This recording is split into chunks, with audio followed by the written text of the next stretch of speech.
Nerds International proudly presents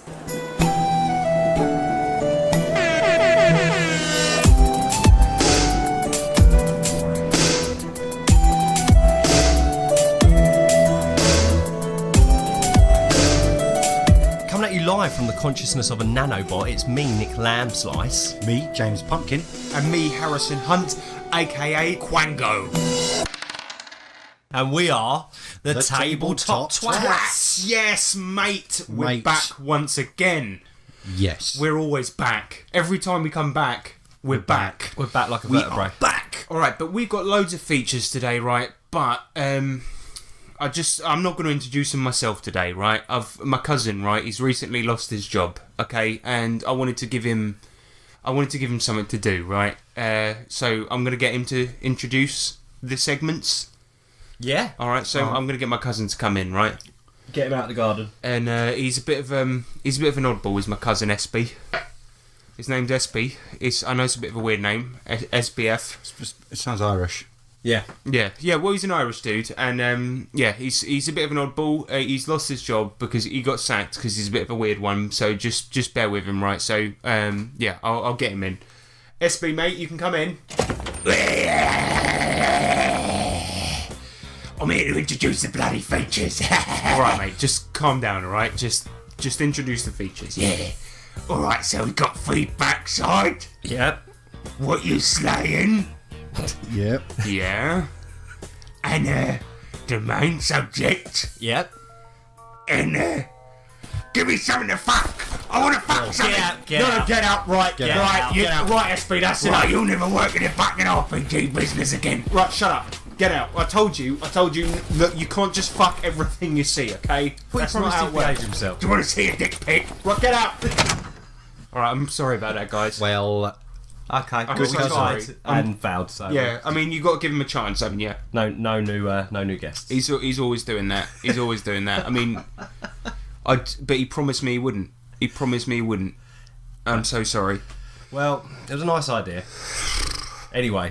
So yeah, we got the feedback side, we got what you've been slaying, we got the main subject, which this time is going to be beneath the inverted church, and then we got game design guys, we got the competition, we got the video game gazebo, and we got electro letters followed by the outro. This show is so jam-packed, right? I don't know what I'm going to do with myself. It would make Jam blush. Exactly. So yeah, there's a competition this time where we're going to do a giveaway. So just, stay tuned. About bloody time. motherfuckers. Exactly. Yeah. So let's get on to the feedback, motherfuckers. The feedback side. The feedback side. The feedback side. The feedback side. Yeah. The feedback section.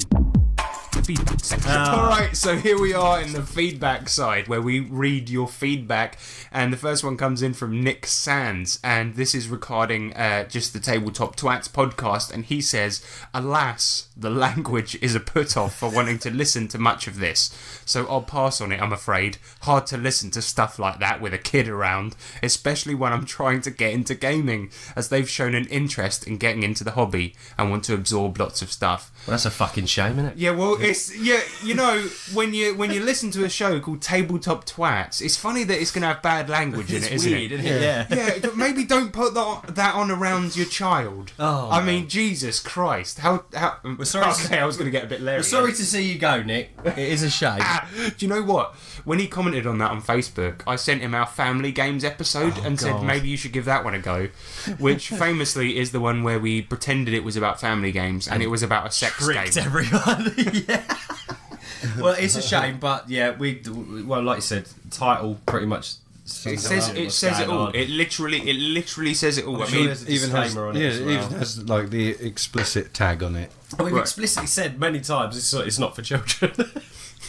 So That's enough on that already. maybe be a bit more perceptive in future, mate. Sorry. Yep. Next one comes in from Stephen Murrish regarding Foreign Beggars, and he said, I always look forward to these, and I'm thoroughly entertained every time I listen. You guys have a real winner here. Love the way the GMs GM and the players play. I think he's really understood what an RPG is. Yep. He's certainly done that. But Yep. yeah, thank you very much, mate. Cheers, Steve. I appreciate Cheers, bud. that. Very nice. And then we got one in from Matthew Imaginary Truth Jones regarding our LARPing episode. And he said, so this is funny. I didn't include my LARPing stories because I thought the LARPing I've done is normal, but apparently mine wasn't. I've played Dargo here, which is completely different from what you've all talked about. There are no character sheets or dice. You just fight, and a hit is normally fatal. So there's also very little magic. That's play fighting, isn't it? Yeah, exactly. No, that's just stabbing people. Yeah, that's crime. So, some games allow healing spells and resurrection spells. We played a game with Excalibur and it basically ignored armour and destroyed shields instantly. There was very little role-playing. It was mostly about the fighting. This mixes up with Fight Club, isn't it? Yeah. You were supposed to play a character and stay in character, but I don't really remember it ever really coming up. Too busy getting stabbed. Yeah. They literally just turned up and started wailing on each other. Yeah. Was it just playing like an WWE? organised... Yeah, exactly, yeah. It's like an organised gang fight. Yeah. So, I don't know if that's really a LARP, Matt, is I it? think you're doing it wrong, mate. I hate to break it to you. Yeah, he's just joined a fight club where they just smack each other. With a big sword. Sounds like a laugh. Yeah, But that's not a LARP. Nice. Well, that's it for feedback this time. So, just to let you know, guys know, from here on out there might be bad language. So if you're listening with a child, Stop. Fuck. yeah, fuck off. All right, so let's get on to what we've been playing with what we've been slaying. Oi! Yeah? What you slaying? All right, so first up, we have been playing Solomon Kane. Now, what is Solomon Kane? It's not a cane. I make this joke every single podcast. It never gets old. It's the joke that keeps on giving. Oh, yeah. It does. But Solomon Kane, for those that don't know, is basically monster slaying in the 17th century. That's basically what it is. And we've been playing a fuckload of that recently. In this game, the guys have met Da Vinci. Was he alive in the 17th century? I don't know. I'm not going to do research. What do you think this is? But anyway, these guys have met Da Vinci and they've got something called the prop cycle, which is essentially a flying... It's like a helicopter that you pedal, essentially. And recently when we were playing this, Ryan, one of the players, turned up and was like, okay, we're going to kill the Pope.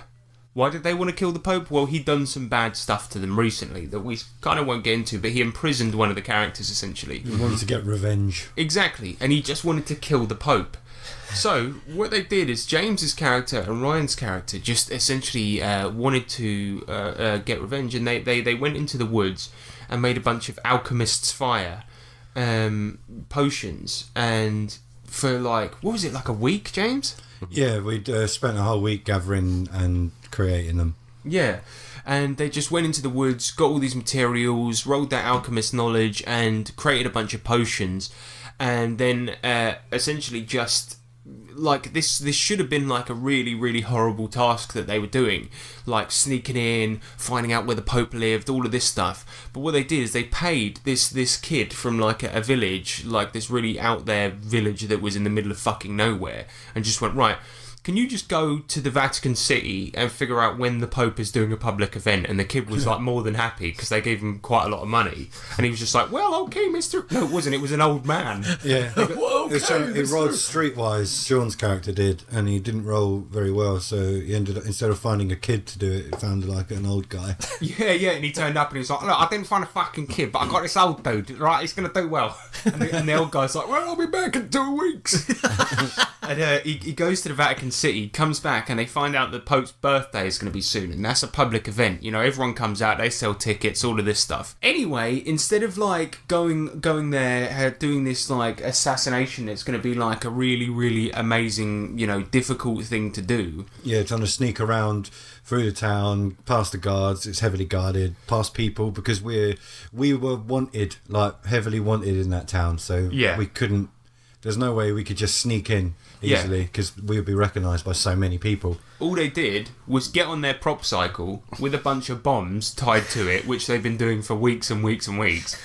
They flew over it, everyone in different seats, all pedalling, right, waiting for the Pope's birthday. He's out in public doing all the waving, all of this shit, and then they all just basically pulled the strings, all these bombs fell off, they set the motherfucker on fire, and then hello. Pope's Happy dead. birthday, yeah. Happy birthday. And then Crusty Cleek, the most wanted man in the universe, right? He just shouts off of it. He goes, Crusty Cleek fucking killed ya, and he hates ya, and he starts shouting off all these things. And they'd only just got rid of their wanted level in the Vatican City, and then all of the Pope's guards look up, see them on an impossible flying machine dropping hellfire on the Pope, and he's yelling, "Christy Cleek just killed you!" And it was the most amazing thing ever, because not only did they kill the most powerful man in the world, they killed him and got away with it without getting a single scratch because of all this planning. It was amazing. It was one of the most fun things I've ever done. It wasn't monster killing or anything like this. Well, it did turn out that the Pope was a powerful wizard, but the point is, it was like just a pure side thing. Ryan turned up to the game late, and it turns out all the time on the train he was thinking, right, how can we kill the Pope? And he was like, I'm thinking, right, we should just fly over to Vatican City and drop fire on him. Yeah, and it was amazing. He literally turned up, sat down, and then that's when we were trying to plan it. And he heard it, and he goes, "How about this?" And it's like, "Fucking hell, mate! You haven't been here 10 seconds, and you've just like You want to plot murder? yeah." But he just figured it out. That was it. Yeah, and it was so much fun. Yeah, because like this little flying machine they've got has opened up so many windows, and that to me, I was just like. Yeah, I mean, to be fair, when the Pope does stuff, he makes public appearances all the time, and to me that was a very, very genius plan. The thing is, the way we played it is as a dramatic task. In Savage Worlds, it basically means it's like a 5-round task. Instead of rolling 1 success, you need 5 successes. But if you fail that, and don't get your 5 successes, the worst happens. Yeah. And you guys have been bloody lucky with them. But in this case, the worst would have been, well, they shoot your prop cycle down and all of you die. Yeah, of course, yeah. So that would have been fucking horrific, but the fact of the matter is you guys did it, and it was fucking cool, and the Pope's dead. Like, you just killed the most powerful man on the planet. It was so good. I love that kind of stuff. Yeah. So yeah, well done, guys. Well done for killing the Pope in a game that's about monster slaying. But in addition to that, I've been playing in more of Owen Lean's Pantheon Towers game. So this is basically a game set in modern day London, except for these modern day characters have got powers given to them by the Greek gods. And the last game that we played was extremely fun because the Thames, the biggest river in London, for those of you that don't know, which, who the fuck are you? But the Thames has got these gigantic, like, claw marks going down it. And we just had to investigate, and that was basically it. So there might be a big monster in there. There is a big monster. Spoiler alert. But basically, at the end of the game, me and Dan sort of like I just went to like a shop, bought a big load of like minced beef, and just chucked it into the Thames and was like trying to attract it. See if anything come out. Yeah, exactly. Yeah, that was good fun. And my character's like this little rapper, like a young rapper called Young Juice. Oh, yeah. And he just chucked in all this beef into the Thames and was just like come out, motherfucker. And then we saw this monster emerge, and then me and Dan, one of the other guys there, just got our like penknives out and just jumped into the Thames. and then that was where Owen ended the game. He was like, right, we're gonna end it there. And we were just like, hand. Yeah, and we were just like, fuck. It was so cool. Wicked bad. One of my favourite points of the game, right, that was really funny was there was a point where we were trying to get into a club. Yeah. Now, one of the other characters is a sort of like theatre actor type guy, and his like house is just full of costumes. So every time we need a costume, we always go to his house, even when the character's not in the game. But of course you can. Yeah, no. Yeah. Even when he's not in the game, we just sneak through a window in his house and get a costume. And so we had to get into a club, but my character's only 14 years old. So we snuck into his house and I got a rabbi outfit. And my character's also black. Oh, so he was a 14-year-old black rabbi. Brilliant. Wearing trainers as well. A little fake beard. Yeah, little fake beard. And we end up to the club and the guy's like, the bouncer's like, how old are you? And my character's like, Shalom blood.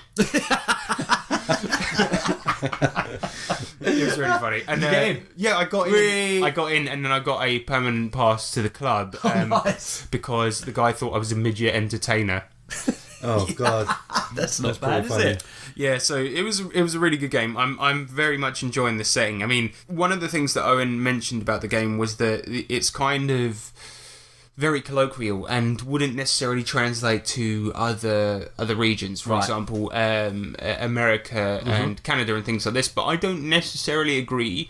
I think that if you, say for example, if you set that in New York, if you had New Yorkers that have been given powers by the Greek gods and things like this, it would be fucking awesome. Just different trappings, isn't it? Exactly. That's all it is, yeah. But let's talk very quickly about our RPG purchases. Because, Nick, just before you turned up today, yes, you had a package from the postman. The postman come bearing No, wait. You can't say that. Person. Person, sorry. Right, because it's 2017, everyone. All right, so you can't say postman. Postoid? Postoid. Postoids. The postoid came. Finally, the wait is over. Mutant Mechatron. Yes. Finally here, the third instalment of the Mutant Year Zero trilogy. Is it a trilogy? I think it's actually 4. I think there's no one coming out of this, but you've obviously got Mutant Year Zero, Gen Lab Alpha, which we love, and now Mutant Mechatron when you get to play robots. So the art is incredible. So obviously. yeah, this is for those that don't know, it's set in the Mutant Year Zero universe, but it's a post-apocalyptic game where you play as robots. So all the people have gone, the world has ended, and now you are robots searching for your masters, or maybe not. Maybe you're just trying to get your own type of peace in the world, and things like this. But the cover features a robot with a singular eye holding up a skull, wearing a cape, and he's got a little cane, obviously trying to hold himself up. It's a very beautiful artwork, very comic-y.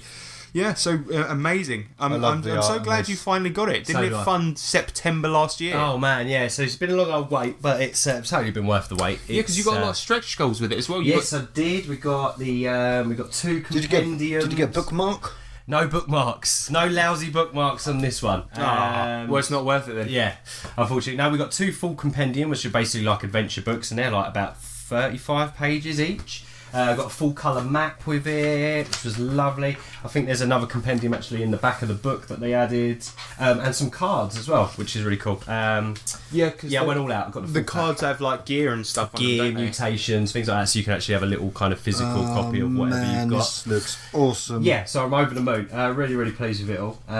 It's worth the wait. I'm going to start reading it and get stuck in, and we'll hopefully play it this year. But really pleased. We next up after Solomon Kane, we've got Sean's running a Fallout game, and then after that we're playing Mutant. So we're going to be spoilt for our post-apocalyptic type games. It's true, actually. We'll be sick of it by the end, won't we?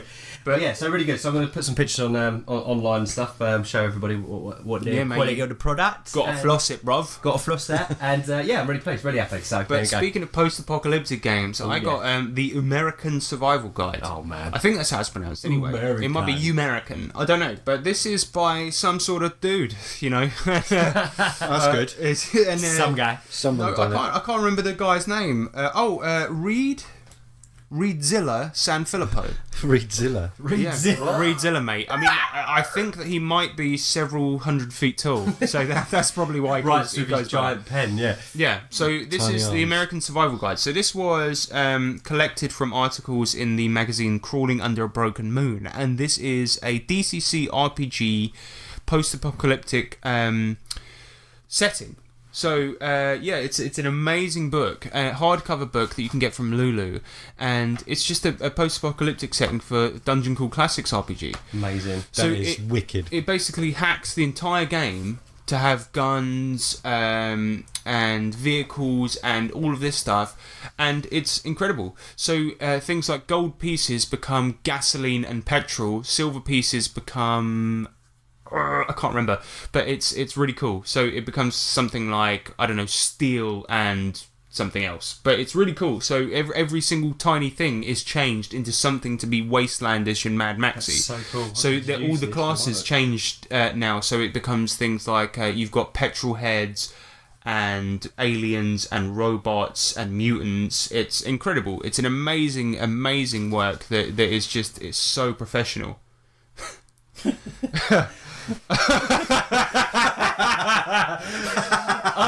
Okay, for the listeners aren't going to know, so I'm just going to say it. Nick just was flipping through the book, and he just found a picture that looked exactly like Sean Patrick Fannin, and that Same hat on. That was really weird. That's so odd. Yeah. But yeah, it's American Survival Guide. It's amazing, man, and it only cost me £35, which actually is more than the DCC rulebook. But to be fair, Do you know what? Nice hardback. Really, really cool. So go buy it. you know, the only reason I got it was to get the not the only reason, but one of the main reasons I got it was to get the vehicle rules for DCC, because I wanted to use it in the Foreign Beggars. And then I was like, this is fucking incredible, and yeah, I'm definitely going to play it. So yeah, amazing book. Looking forward to it. This would work really well. I mean, even if, because it's post-apocalyptic as well, there's just you know, when you've got like you've got a book that's, you know, whatever, got some mutants in, or got some cool like futuristic stuff, but then you think, oh, I could do with a bit more. And then obviously having all these other books with more of the same inside just gives you a hell of a lot more kind of, I don't know, you can just pinch bits and bobs, like cool equipment maybe, or things Yeah, like because that you could from even have one of these different ways. guns just turn up as an artifact in a normal DCC game. Oh my god, yeah. And just be like, oh, why is this here? Yeah. And then all the characters are trying to figure out how to use it, and maybe one of them shoots himself in the head. Looking down the barrel. Like, Yeah. what be it? Like, give me an intelligence roll to see if you blast your own face off. If you roll a 1, Yeah, you're going down. Yeah, man, it's lovely. I'm gonna have to pick that up. Beautiful myself. book, and the Very, very artwork nice. is incredible. Yeah. I mean, I don't know where he got the budget, but Jesus Christ, well done, dude. Reed Zilla, you're a genius. But stop destroying Tokyo, Yeah, right? come I'm on, sick man. of it. Concentrate on the books. You make good books. You make good books, but you're a destructive force. I'm sick of it. Alright, so anyway, that's it for what we've been slaying this time, and I don't know what more to say on that, so let's go on to the main subject. Main subject. Main subject. Sorry.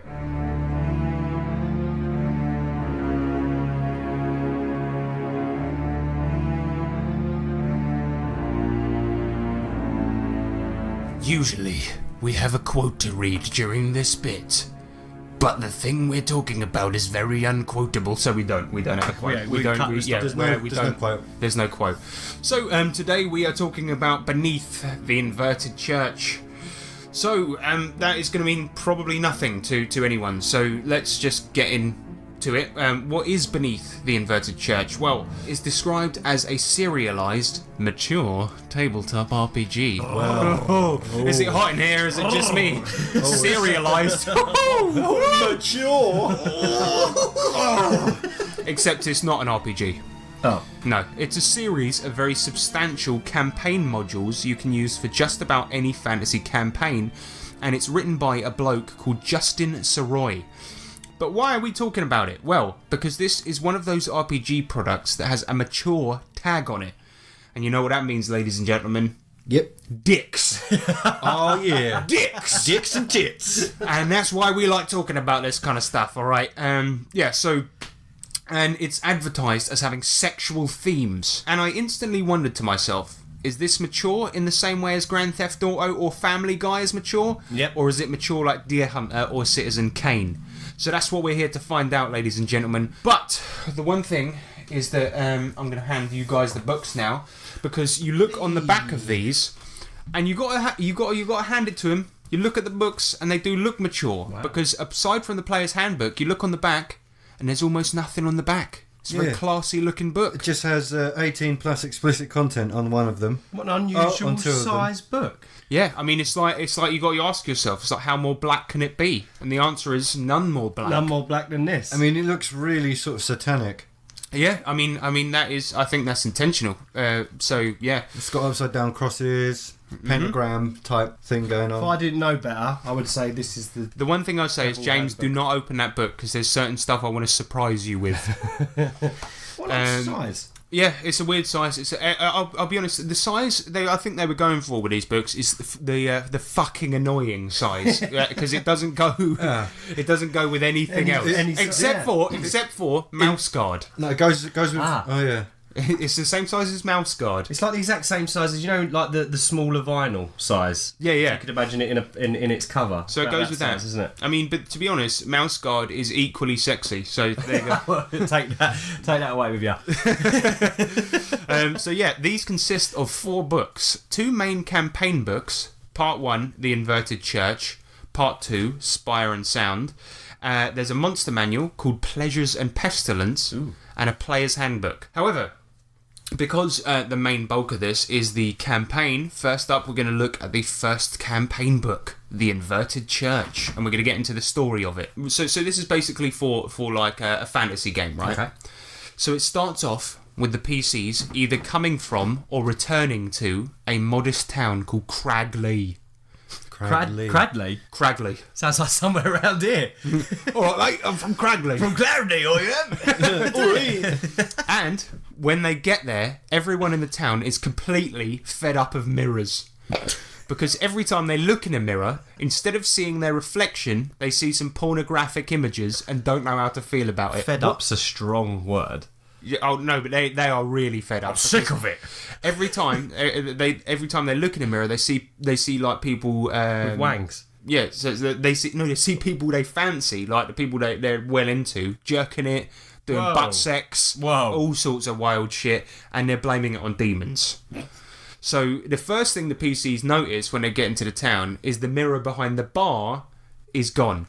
So like some bars have a big long mirror behind them. Yeah. Well, imagine, right, you go into the bar and like every single person's like lined up at the bar ordering drinks, and all you can see is just a bunch of dicks. Well, that's going to get awkward, right?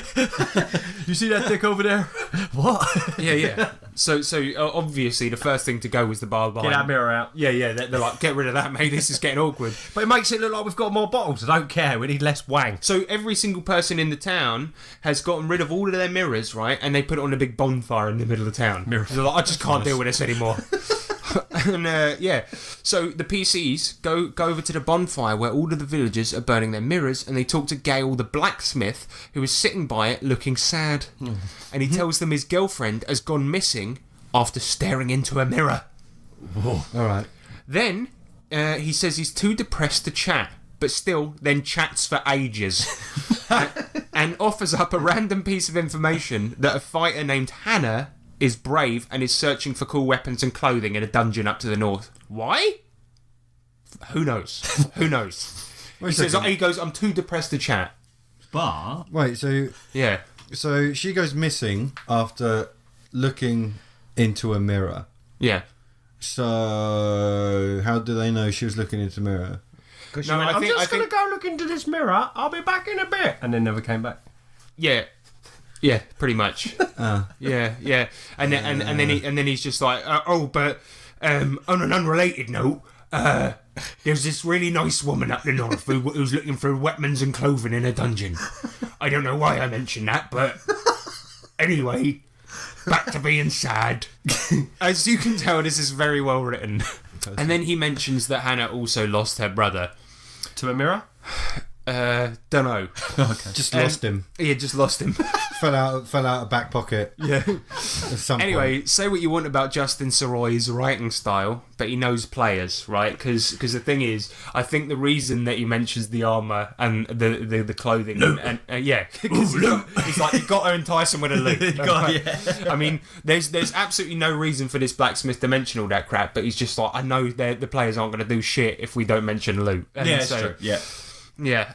Anyway, the intro is very, very badly laid out, and it should just be a list of people around the fire that the PCs can talk to, but for some reason it's laid out like a very linear novel. It just says the PC should then go here, then go here, then go here. It's really badly written. But here's the important bits. A baron reveals that 24 people have gone missing in the past month, and most important to him is Kara. She was a geologist, and she had fat stacks of cash, some of which belonged to the Baron. Ooh. And if the players bring her back, they can have a pub called the Perseverance on the south end of town. He tells the PCs that the dungeon on the north side of town is calling to people, and he gives you a pint of beer to give to Hannah, that fighter that the blacksmith We got to walk all the way To out there with a travel it beer. to, It's like an egg Yeah. and spoon race. Yeah, exactly. Oh, don't spill it. Yeah, I don't know why. How flat would that be, by the Here's time a you pint of beer. Why don't you fucking, I don't know, give her... I don't know, does she need more than just a pint of beer? Yeah, If yeah. she's up there. Exactly. Why doesn't he give her, I don't know, some weapons, a grenade, a map with the dungeon?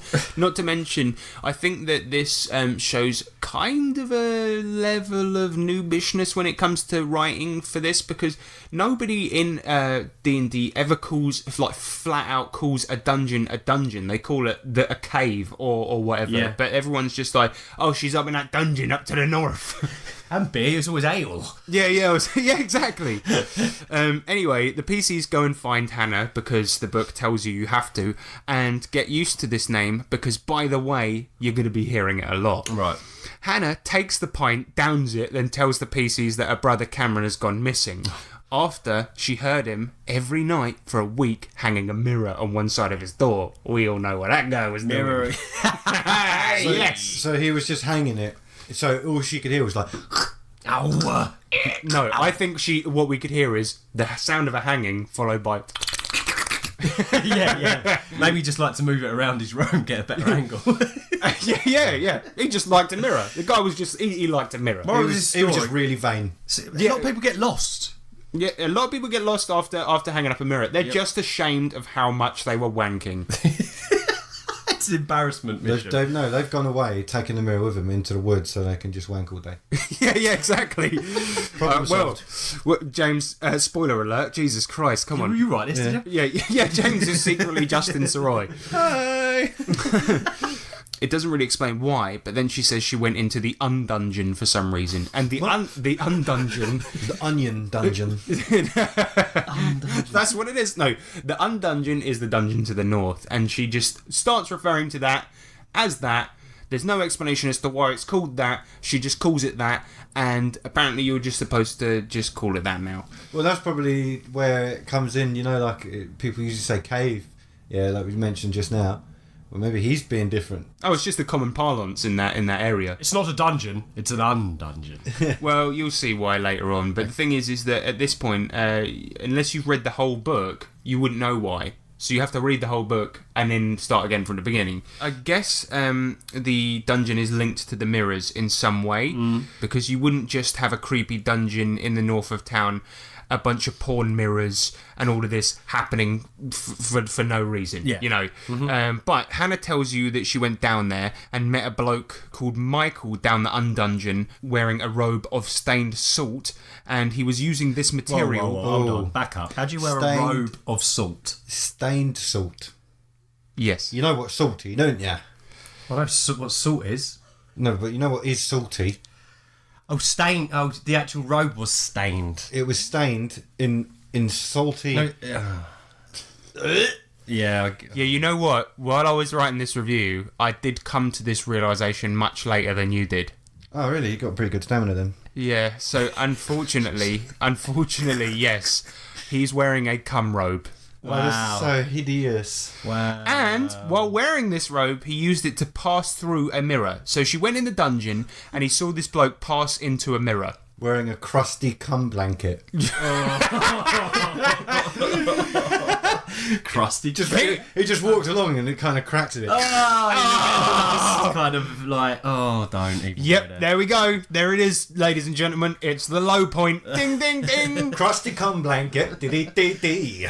Anyway, as the PCs are talking to Hannah, they are attacked by bandits. Bandits who, when killed, drop a sketchbook bound in human skin, and this book will contain one of 6 different drawings. Whoa. The first drawing is and I quote, realistic sketch of a bandit leader going down on a young man with a slit throat. Whoa. So The what? fourth is and I quote again, a realistic black and white pencil drawing of a bandit leader fucking a young woman. Her arms are missing. He is smiling.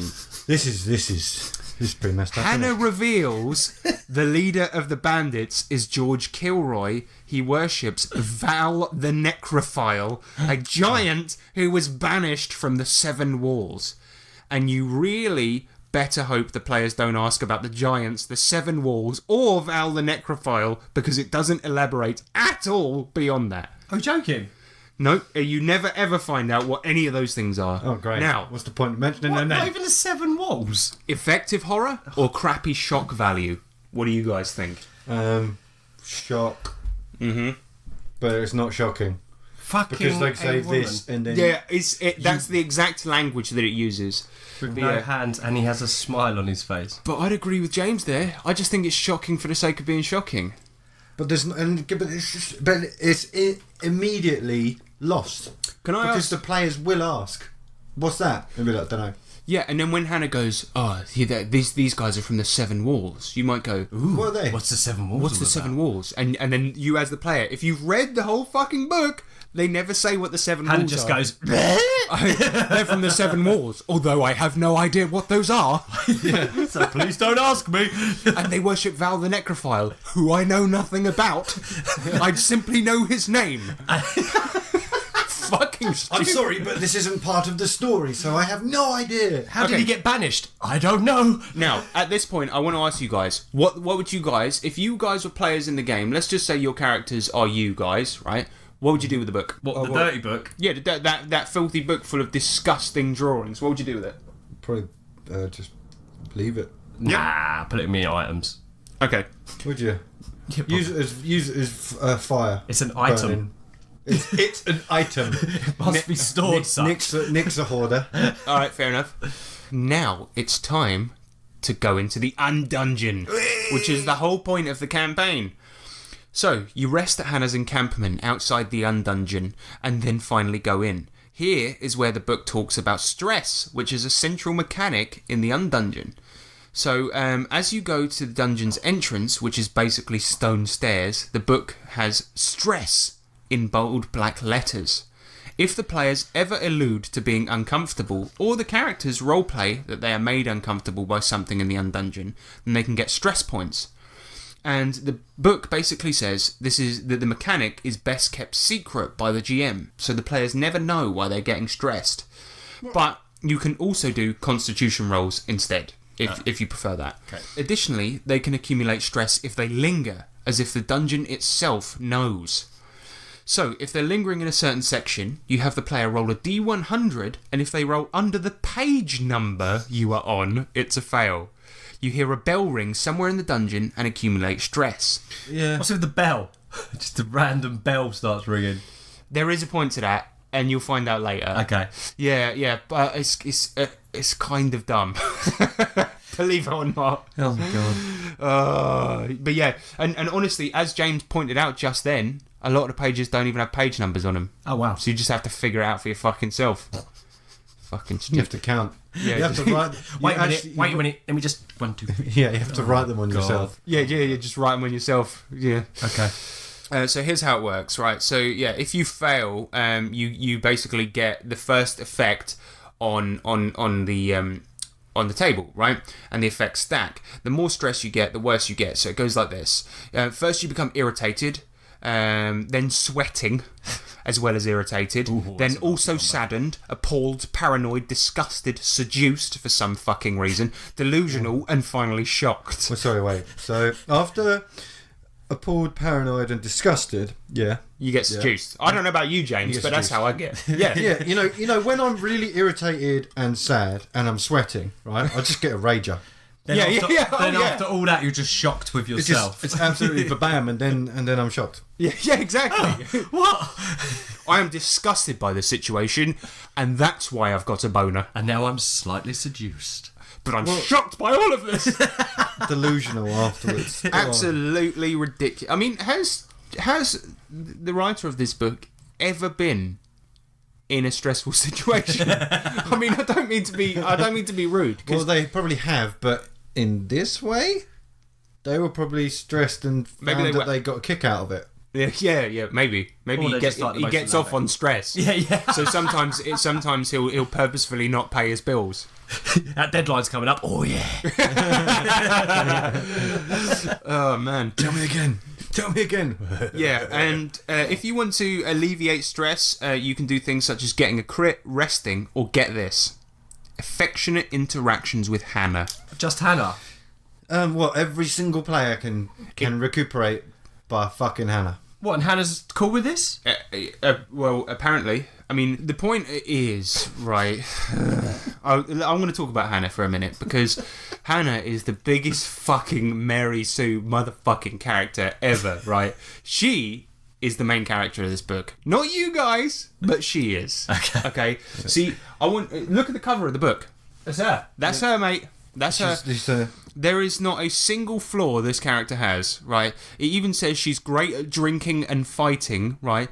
There is something she does that we'll get into later where she fucks up, but that is only really rectified in the second book, where she starts to get flaws. In the first book, she is basically an impeccable character, and there's only one point where she fucks up, and it's basically to forward the plot. But she's put in here to be the main character, and we'll get into that later. But like, even to the point where to alleviate stress, she's there as an item, literally as an item for the characters to fuck to alleviate stress. It's like, come on, mate. That's really crude. It's awful. Yeah. Anyway, so you go into the first room, right, and there's this puzzle. Basically, what happens is there's a mirror door. What's a mirror door? Well, this is basically like a portal to another dimension, kind of. So Hannah tells you this mirror door can't be smashed. If you look into it, you'll be dragged into the invert, but your clothes and armour and stuff can't come, so you'll be dragged through your armour and diced up. Ugh. Of course, you could purposely take off all your clothes and go into the invert, but when this happens, you're basically fucked anyway. It's not well explained, but I think what happens is you roll a d20, go into the mirror, and it's basically like a small pocket dimension called the invert, where you face off against a brutal encounter. So yeah, that's what the invert kind of is. So every single mirror is like a doorway into a tiny little dimension. Sub-boss. Exactly. Yeah, so why would you go in there? I don't know. The book kind of says you could do this if you want, but why? Because here's an alright, so I've got to get naked and turn up empty-handed with only my wang or my bit or my tits, whichever character I'm playing, and then I've got to fight against something. Well, here's an example. In the invert, there is one of the encounters. You basically roll a d20, and there's only 20 possible encounters, which, considering that it's supposed to be infinite possibilities, that's a bit crap. So yeah, this is one of them is the Dom. Oh. Yes, this is a giant dominatrix with nude subjects tied to her body with leather straps. She's got a helmet made from the skin of humans, and her weapon is a petrified griffin that she swings like a bat. She also, as one of her attacks, just chucks naked people at you, full-size naked humans. Wow. Yeah, they're just like, shit! Oh, God. Wait a second. The skin of humans has come up twice now. Has it come up any more times? You know what? Probably. The book was made from it had skin of humans. She's got skin of humans as a helmet. Yep. I mean, honestly, it probably does, but It's a healthy commodity in the Undungeon. Yeah, because it can pass through mirror doors. Yeah, exactly. Right. So, how do you get past the mirror puzzle? Don't go in. Walk away. Nope. The fuck out. Yeah, just go out the Undungeon, go back to town, start fapping into a mirror. So basically, any PCs, right? And now you pay attention to this, because any PCs that look into the mirror will roll on a random table to see what they see. Okay, so for example, I did a couple of rolls, right? 2 women and a short man naked trimming the beard of a very large goat. Here we go. Originality. That's what I like. That I like. That I like. The naked you could take out, it'd still be great. Yeah, exactly. Yeah. If it was just 2 people trimming the beard of a large goat, I'm down. And the goat was like, and the goat's beard is like magnificent. Because you know how goats have that little smile on their face. Yeah. I like that. No, I like that a lot. I don't even like that in a sexual way. I just like it. No, I like that lots. Best bit of the book so far. Exactly. How you get past the puzzle is this. Hannah solves it. I'm not even fucking kidding. The book straight up says she solves it. And Hannah's an NPC. That's it. Controlled by the GM. She's an NPC controlled by the GM. Oh, wow. And the book just straight up says, like written by like a novel, right? It doesn't say describe how Hannah does it. It says read this fucking big old motherfucking passage. And Hannah goes up to the mirror. She strips off all of her clothes, tells the PCs to look away, so the PCs don't even see her do it. Wait a minute. So it's okay to just fuck Hannah, excuse my French, but Yes. she don't want him seeing him naked. No, exactly. Wait a second. But why are the characters? Why are the fucking PCs? Why are they there in the first place? If Hannah's going to fucking solve it anyway. Right.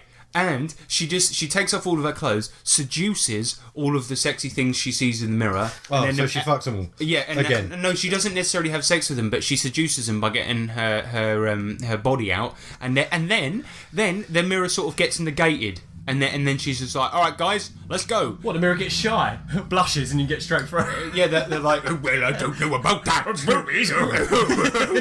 Oh, mighty fine specimen of a woman there. Yeah. And yeah, that's it. That's Okay. it. It's done. So puzzle solved. Nice. PCs don't have any fucking input. They're just like, well, okay, I guess I'll turn They're just around. there for the ride. We'll turn around then and let Hannah do her thing. Yeah, and then literally, if the PCs ask, what did you do? She says, something lewd, or something like this. I can't Why even did they remember. even bother Hannah? Why don't they just leave Hannah to get on with it? If I was playing this game and I knew about this NPC, I would kill her. Yeah, straight so away. that I could have Now some what? bloody input. Hannah's dead. Now what? Yeah. In the next room, you see Michael. You remember that NPC she saw in the cum cloak? Oh yeah. Oh, right, You see him, and he's sitting upon a throne. And Come throne? Sadly not. Sadly not. Come on. Yeah, come on, have some fucking consistency. And he basically uses a mirror to attack you, sending swarms of frogs out of it, right? And they're bursting forth from the invert. And the solution, you're never going to guess this, is to put the mirror face down on the floor. No. Yeah, so that the frogs can't get out. Oh, of course. So he's just holding it up like this, and all the frogs are just like blasting out. And if you just put it face down on the floor, See, that's a cool image. I like the image of a guy holding a mirror with a load of frogs flying out of it. yeah, It's pretty using it cool. like a machine gun. Yeah, exactly. Yeah, that's pretty cool. But the funny thing is that when you put it on the floor, the book actually kind of says this. Michael loses it, like he never suspected somebody.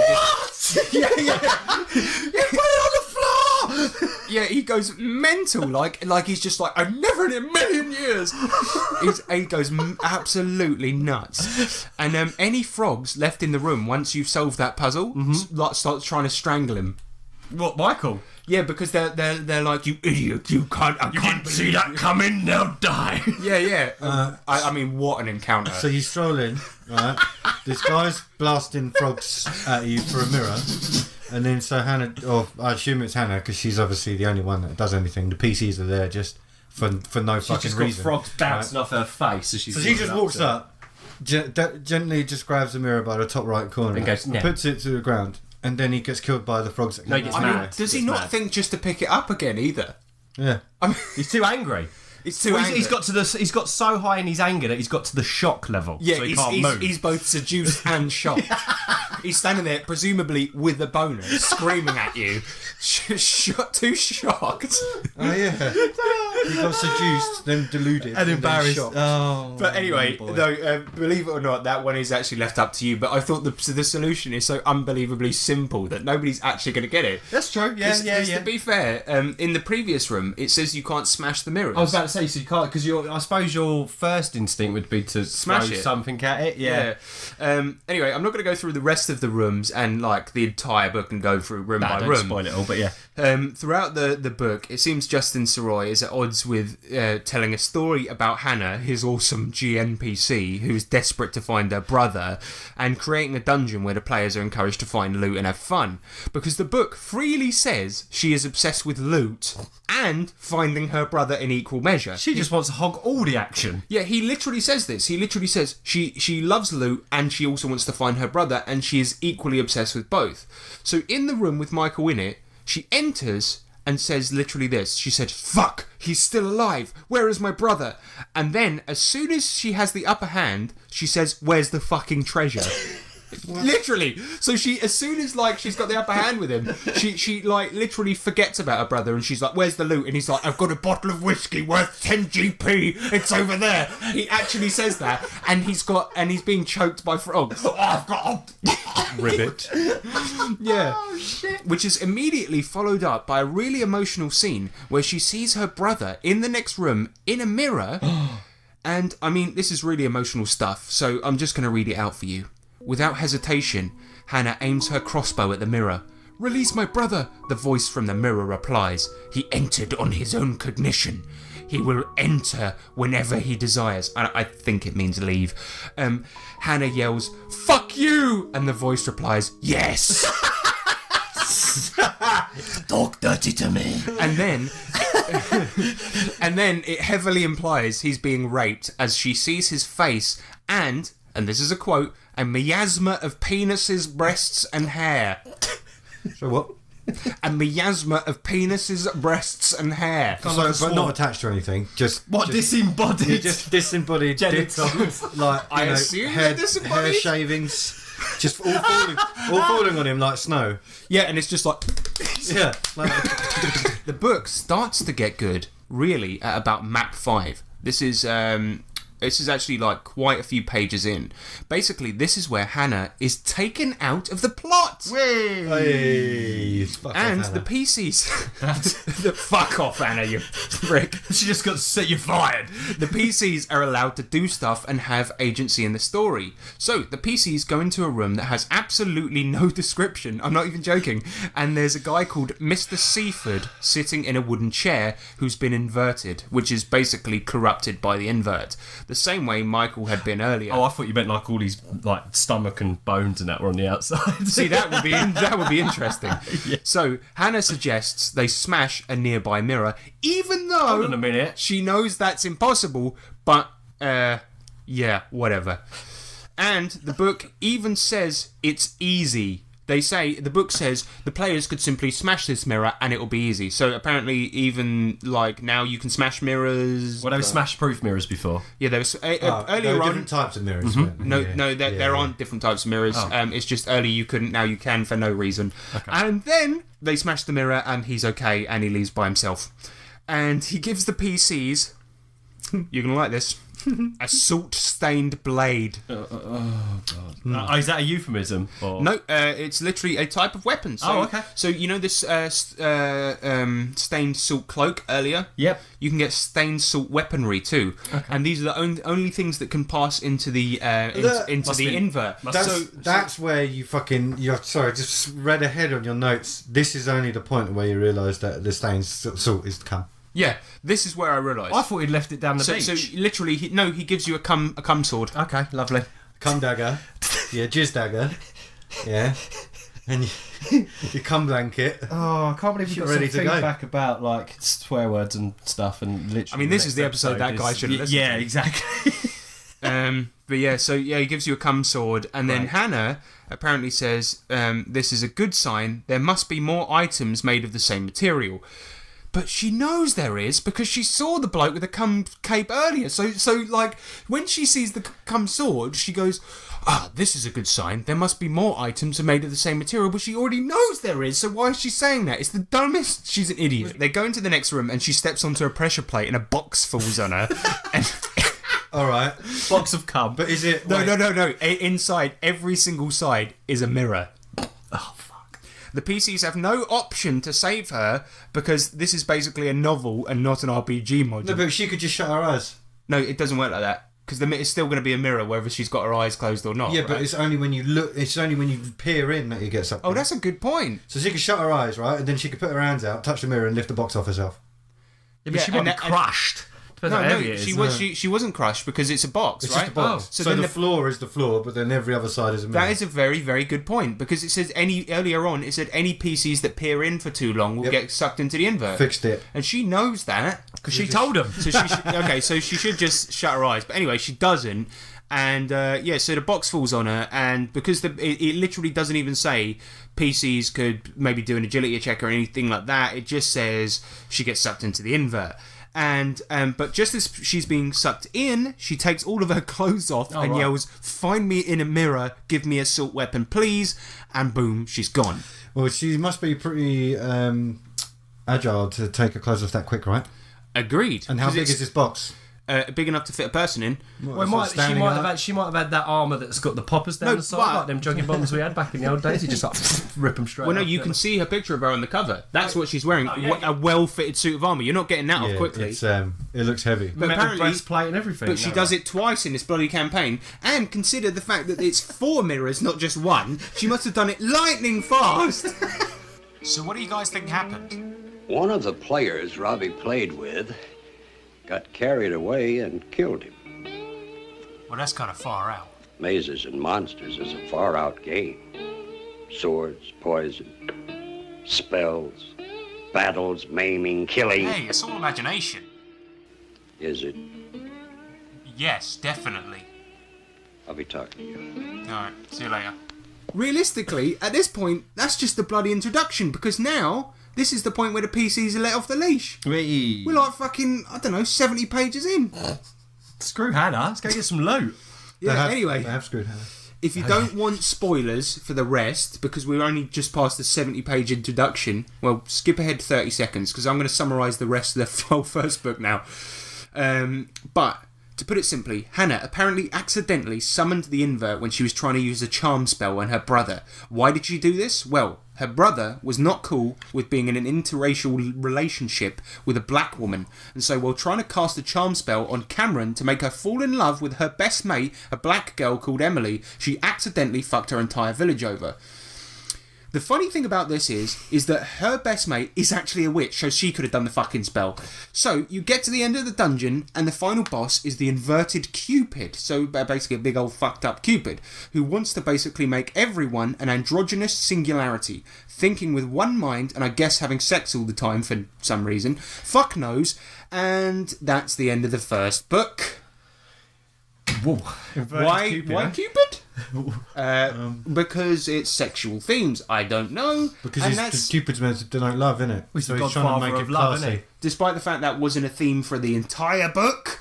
But yeah, fuck knows. It has no consistency. It's awful. So what do you think of that? That's the first campaign book. Well, I'm really pissed off that it was all just because she's doing the shit spell that her mate could have done herself. Also, can I point out that part that explains why the invert happened and all of that actually isn't even in the first book. So if you got to the end of it, all you do is fight Cupid, and you're like, and then he's basically like, I'm the final boss of the dungeon. This is what I want, and then you kill him, and that's it. And then the party goes, well, that was a waste of fucking hours. Let's go to the pub. Yeah, pretty. The pub that we now own. Yeah. Well, you wouldn't continue playing, would you, after this? Do you know what, though? But if you wanted to, there's the second one. Yeah. Like, you look at the book. This is the first book, right? Yeah. Well, you look at that book the and cover. think, fuck yeah. That's beautiful, isn't Yeah, it? the front great. cover, the artwork for Hannah, is badass. And the back as well. Maybe they only had an artist and was like, do a bit of writing, mate. The artwork throughout is amazing, but the dungeon layouts in it, apparently, I've only read this, I don't know this for certain, but apparently the dungeon layouts don't sync up. I haven't double checked it myself, but apparently the dungeon layouts don't make sense either. But the artwork throughout is amazing, with the exception of the dungeon layouts. And there's a big difference between that and that. yeah, You know what I mean? the artwork is incredible. Yeah, the artwork's really But it's when it's porn, unfortunately, it's not. But yeah, I mean, it is. The story is terrible, isn't it? It's awful. There's so many flaws in there.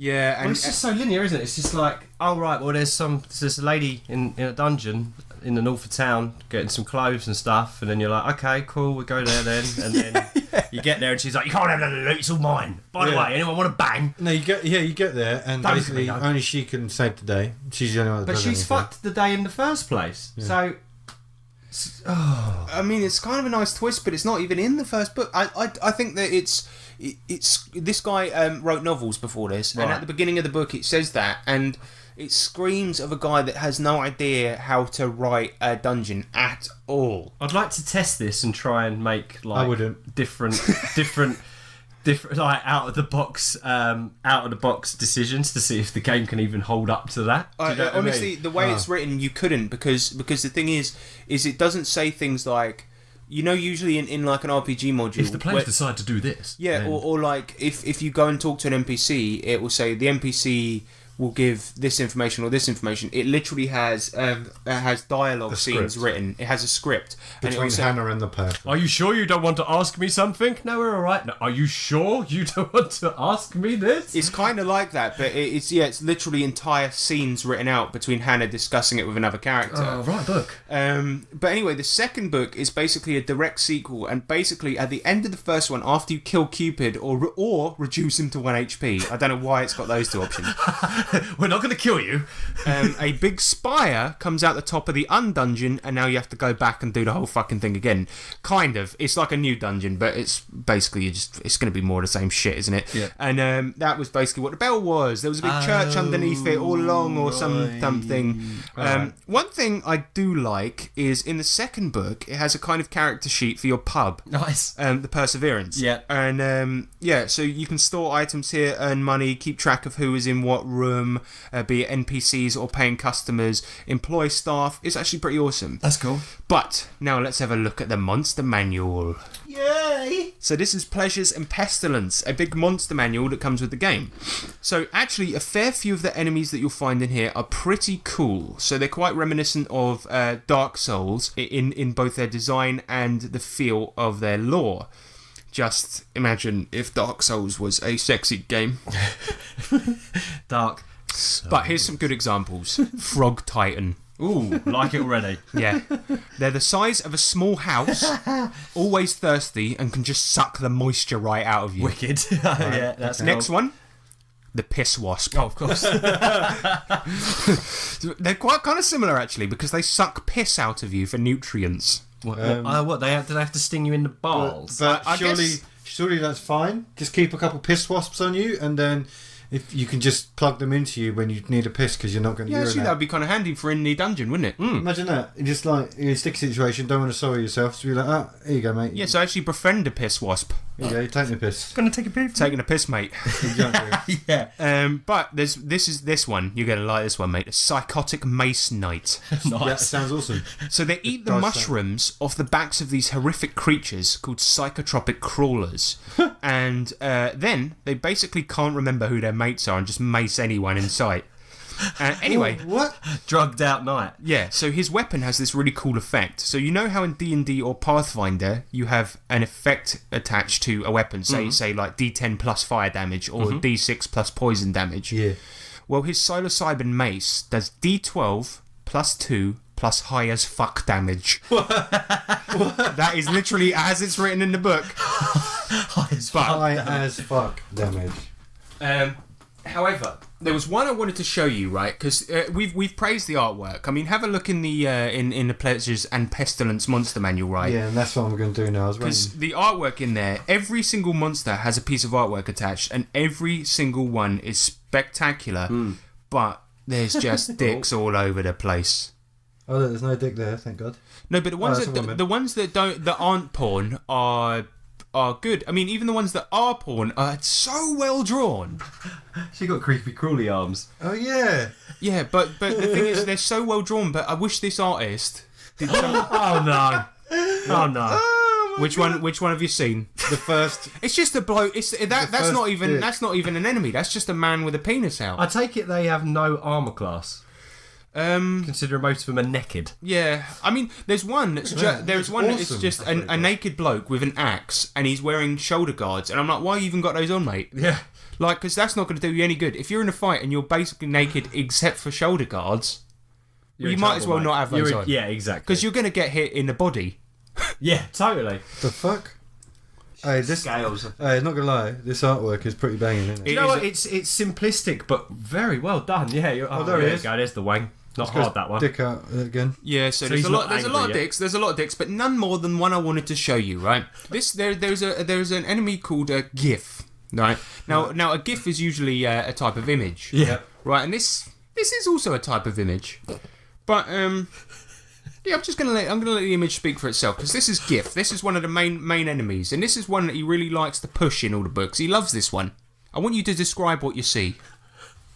Alright, so it's basically like a mutated giant formed of many eyes, appendages, women's orgasm faces, and basically his body is having sex with itself. I've seen the best one. And so, It's got a dick for a pinky. What about the left arm? It's all dick. He's got right. His left eyebrow, a penis is coming out Massive penis coming out. His right cheek, he's got a girl who looks like she's being pleasured, and then to her lower left jawline is another girl face sucking Innumerous a dick. amounts of nipple. I mean, the left arm. Look at his belly button. It's actually someone having sex. Yeah, and his left arm is an entire penis. And his as left well. arm is just one giant penis with more penises. I don't get it, right? And also, So- if you've got a monster, why call it GIF? I thought when I saw that page, right, and it's just got the word GIF written on it, I thought there was a missing yeah, image. accident. Yeah. Do you reckon? I'd like if. Can we close that page now, Yeah, James? I see too much of GIF. I just realised something. Go on. The vagina. Oh yeah. There's vaginas too. There's a bit of anal going on the shoulder. There is.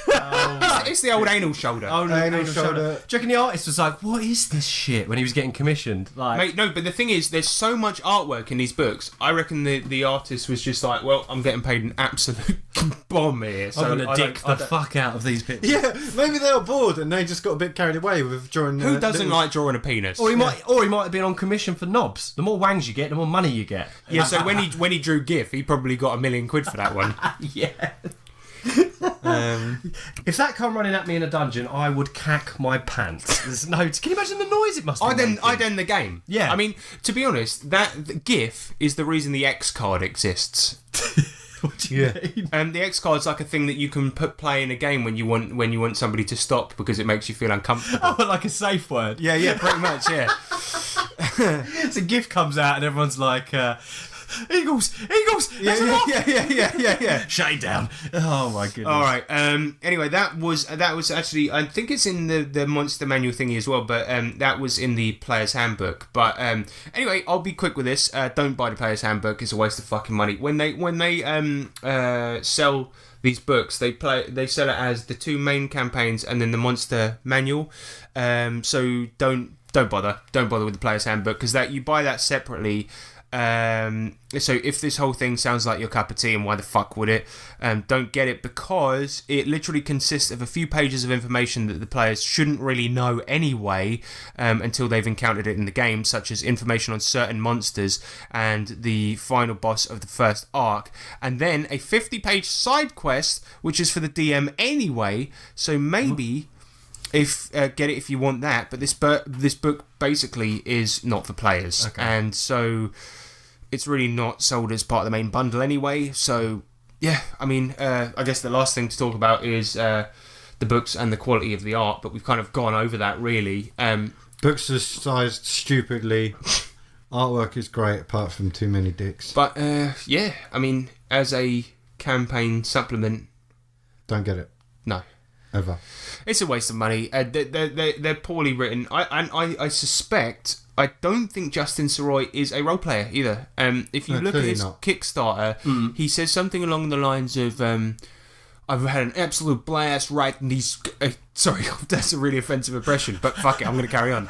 He's like, "I had an absolute blast writing these, man, and I just want to say this community is just fucking awesome." But it sounds like he's never witnessed the community before. Do you know what I mean? Until he wrote this book. Yeah. And so I don't think he's roleplayed before, and I don't think he's ever written for RPGs before, and this book stinks of that. Yeah. Actually, you said, if this entices you and want to purchase it, right? If this entices you and you want to purchase it, stop listening to our podcast. We don't want you as listeners. James. What?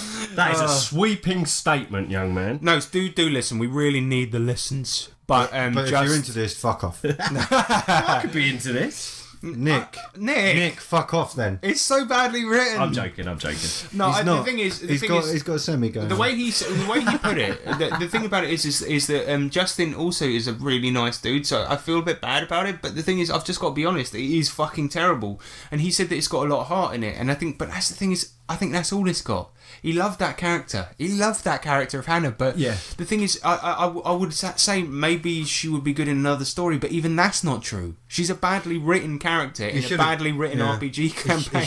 This should have just been a story because No, but even that would have been shit. I was Yeah. thinking about that because when I was reading it, I was thinking, if the PCs weren't there, would this be a good story? And the answer is no, because it literally is an RPG campaign consisting of one puzzle over and over again, and that is don't look at the mirror. Yeah, and you could do that by shutting your eyes. Shutting your eyes, yeah. Just put some shades on, man. Get one of those blind sticks and go through the entire dungeon. Yeah. Done. And apparently you can smash mirrors, even though you can't. Even though you can't, but you can. You can after Can, but you page can't. 52. Right. So, yeah, Nick, how about you? What do you think? I don't know what to say about that. No, Some of it annoys me. It's like the whole thing about, you can just use Hannah as an object. That's just ridiculous. That's just what. How can you, as someone who loves role play, how do you role play it out? Come on, Hannah. I know we've got to go through one more dungeon, but come on, my HP's low.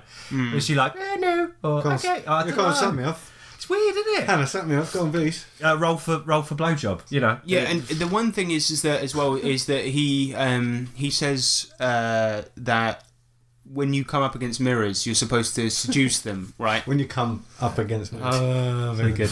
No, you're supposed to seduce them, right? But if you don't like doing that and it makes you uncomfortable, so like if the players don't want to engage in sexual acts with each other constantly in front of mirrors, because that's the only puzzle.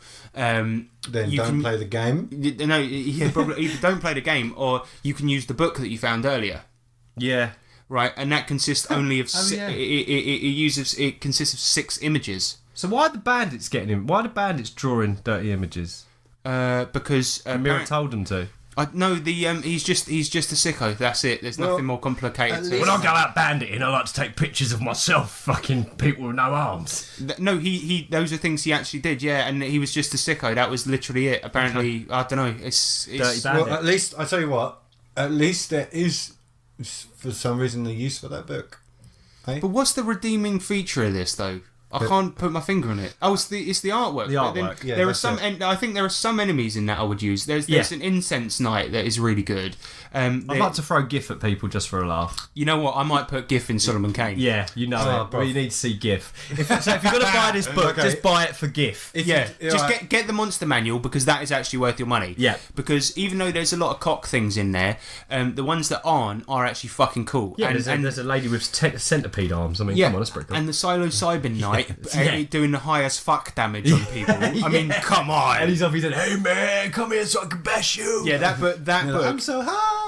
Okay, so we found it then. Best thing about this whole thing, the monster manual. Yeah, that's worth your money. Grab that, because that is actually all right. I mean, actually, to be fair, if you want a few cock enemies in your game, fuck it. Who Go cares? for it, yeah. No, So, yeah. it'll be funny in the correct setting. Or the correct Yeah, company. actually, I mean, How do you sell that to your group though? If you're like, we're best mates and we play every week, so we know each Yeah. other really well. Say you've got I don't know, a group that's more, I don't know, acquaintances or whatever, and you guys are open to new books and I'm not stuff. sure you How do you can. drop that on the table? yeah. Well, it's got to be a group of swinger type people, isn't it? I've got to be a group of people who. Or if you're bored with erotic perverts. fantasy. Perverts. Yeah, but the thing is, Perverts. perverts. All right, so let's look at it this way then. So Fatal, being Fatal, we all know about Fatal. No, nobody would ever play that. But I was thinking about the same thing with the Book of Erotic Fantasy as well. Mm-hmm. There's not a person on the planet that, like a normal group. I don't want to say normal, but like there's not a group of like regular dudes like us who are just mates that would play it.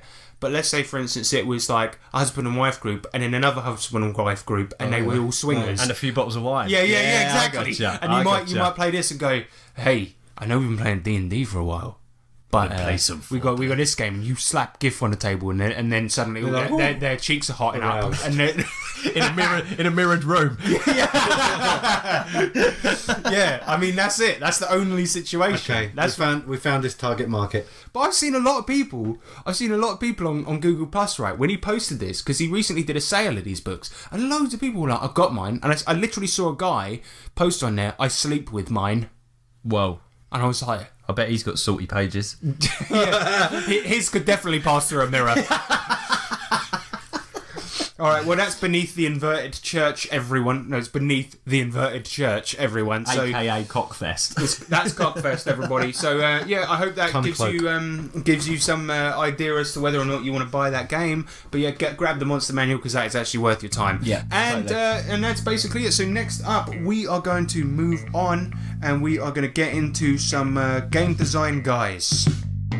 We got ideas that coming out the wazoo, so we'll talk about them now and give them to you. That's what this segment is. We come up with new games like, I don't know, The Hunger Games. People with the same name in an arena fight to the death. As ideas go, it's not one of my best. The segment's called The Game Design Guys. Best idea gets a game design prize. We have realised that we are the most talented game designers on the planet. We're the greatest. I mean, that would be boastful, but it's just a fact, isn't it? It's just a fact. Our genius knows no bounds. Exactly, because Gary Gygax, right, he called me from beyond the grave and he told me that I'm the best and he learnt from me, right? And how is that even possible, you say? Because he was born way long before me and, You well, go figure that fuck out. you That's is how what good I we tell are. you. Yeah, exactly. Fact. All right. So the thing is, what we're going to do now is we're going to impart our game knowledge on you. All right, and that's what we're going to do. We're going to give you some ideas. Copyright. That's it. Okay, trademark. Trademarked right So here we go. Right, I'm going to give you one. I'm going to give you one straight off the top of the dome. Right, I didn't even rehearse this. Didn't even write it down. Right, it's Dungeons and Dungeons. Okay, you play as a dungeon, exploring dungeons. Okay, and you could be any type of dungeon, right? You could be a cave, right? You could be a stony dungeon, right? You can be an outdoor dungeon, even. Why not? How does that work? Doesn't matter, right? Because it's Dungeons and Dungeons. Exactly. So then you go and explore other dungeons. You go inside them, and it sounds sexy, but it's not, right? So get out of the gutter. And then while you're in there, another dungeon might be in you, exploring you, or some adventurers, and you need to make sure you're setting off the traps at the right time and getting loot from other dungeons. Exactly, to put inside your dungeon. Right, and you need to design yourself properly to kill the guys that are inside you, and you need to be role-playing at the same time. Dungeons and Dungeons. Coming to a store near you, copyright, trademark. Yep. Awesome. How about you, James? Right, my one's called Three Little Piggies. Yeah. Oh, wait a second. Don't laugh yet. Let me explain it before you hash out this. Right. So the idea is obviously the story of who's the big bag wolf, and he's blowing a house down. Yeah, doing that. But what it is you're the players, and you have to come and save the pigs. Now they're caught in this weird time loop. So they're consistently having the wolf knock on their house and blow them down, etc. as it goes. But you as the players come into it because they're caught in the time loop and it's destroying them, and the aim is to save them. But each time the time resets, obviously you're going to suffer, like, I don't know, fatigue, stress, something to sort of mess you up. So you only have a limited amount of time to save them. But pretty much you just need to save the pigs. Okay. Save the pigs from the big bad wolf. So is this sort of set in the future? Time travel? It's not high sci-fi. It's set wherever. So the pigs are perhaps they're like drug addicts. Yeah. And, And the wolf is drugs. It's drugs. Because it's the future. Well, this has changed. Everyone's a drug addict in the future. Because everyone in the future does drugs. Duh. What? Electro. I don't know. I'm just doing game design. I'm just We're designing. just game designing. We're in the lab. Wait, it's my design. Oh right, yeah. Sorry. Yeah, sorry. I forget whose is what sometimes. So why are they stuck in a time loop? Well, that's it. You need to figure it out. Save them first. Yeah. Okay. You turn up, you're there, and then... Who are you? Who are you? You're not the pigs. Probably a drug addict, I'm assuming. Looking for a hit. No, you're a group of players who are You helping. need to get hit a wolf. Yeah. You get rid of that tasty wolf. Blow me, motherfucker! Well, It's a bizarre idea, but fuck it, why not? Why not? Nick, you're up. so mine's called... I bet it's better yours is to do drugs, you filthy drug addict. No, quite All right. the opposite. My game's called Bundles of Fundums. and it's a bit like Dungeons, but the complete polar opposite, being so obnoxiously sweet and lovely, it's actually quite hard to get through them. So rather than dank, dingy dungeons, it's all pink, fluffy, and loveliness. Oh, God. And it's more of a Cthulhu-esque type game of how much sanity you can keep going with the sickening amount of loveliness. Do you have it should be like a candy or something like that, and then you can have sugar rushes. Yeah, you can have sugar rushes. I mean, Alright, the so big it's boss is a Come out marshmallow. with diabetes. So it's like the opposite. So it's like the opposite of Cthulhu. So every time you see something cute, Yeah. you have to roll a On the- like a Fundums roll. Exactly. Otherwise, you just lose it, and you're like, in a really nice way. You know, like when you see a really good video on you just YouTube start- of a cat or you something. cry your eyes out with, Yeah. with Oh my happiness. Exactly. By the end of it, you want to be physically sick. So what would because be it's the nice. equivalent of, like, you know, in Cthulhu when you roll sanity Yep. and then you have to you like, I don't know, go literally, crazy, it go would be crazy. that. You No, just no, wanna I know that, but like, you know, when you roll sanity and then there's like the sanity effects. Yeah, what would be so- a Fundum effect? So a Fundum effect would be like, if you roll badly and it's like everyone needs a brew, you're like, you know what? We all need a nice cup of tea. And it don't matter how far the nearest bit of tea is, you have to travel out there, find a cup of tea, come back with Have nice a brew. slice of cake. Exactly, for everyone. Yeah, you know. Or you might start squealing, rolling on the floor. Exactly, yeah, you might get giggle fits. God, yeah. you might just want to hug everyone. Yeah, exactly. Big boss comes out, it's a fluffy marshmallow with like a face of a cat, you know. it's just obnoxiously sweet. Oh God, I can imagine the cover, and the book has got like, it's actually got like a fluffy book. Yeah, an actual. Yeah, high quality hardback, but it's actually just pink fluff. Love it. There you go, yeah. Oh man, Bundles of Fundums. that's a really good idea. That's a really good idea. Yeah. Thanks. That's awesome. Well done. So that's good, man. So we got bundles of Fundums, Dungeons and Dungeons, And 3 little piggies. and Three Little Piggies, the game for drug addicts. I don't know why I even said that, but yeah, awesome. Well done, guys.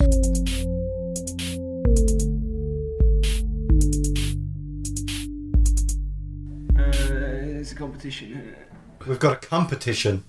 So, well, actually, we have, because this time we are giving away a Saga of the Goblin Horde hardcover colour copy. Now, the reason we are giving this away is because we love this setting, and it is our favourite setting for Savage Worlds. It is an amazing setting where you play as goblins doing absolutely crazy shit, right? And this is amazing. We love this setting. It is one of the best settings ever made. And Made by Genius. made by genius Richard Woolcock, and we want to give this away. So we're going to do, because it's a very special setting, we want to do a very special competition. And Oh, very special. exactly. Very special. And because we've done a sexy episode, we want to do a sexy competition. Yeah. So what we were going to do for this is, all you need to do to win this is to send in your erotic goblin art. Yep. And it can be as good or bad as you want. We're not going to give As points. detailed or not detailed, right? Yeah. But erotic is the key word here. And Exactly. erotic being a loose term, it could be lewd or it can be romantic, it can be a bit classy. Exactly. You can have 2 goblins sitting down for a fine dinner, Yep. or you can have 2 goblins. Fucking a candle.